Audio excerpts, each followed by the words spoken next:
പിന്നെ ഇതിന്റെയൊക്കെ കളറ് കാണുമ്പോ കഴിക്കാൻ തോന്നുക. കഴിക്കണം. ദേ ഇതൊന്ന് ടേസ്റ്റ് ചെയ്തിട്ട് എരിവോ ഉപ്പോ കുറവുണ്ടെങ്കിൽ പറയണം. പിന്നെ കയ്യല്ല നാവ്. ആ, ആ, ആ, ആ, ആ.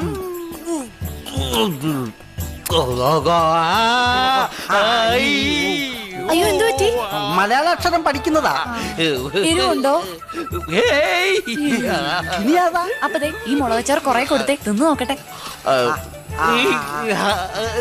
നല്ല മധുരമുള്ള മുളകാ, കഴിച്ചോ. അയ്യോ കൊതിയൻ ആർത്തിയുണ്ട്.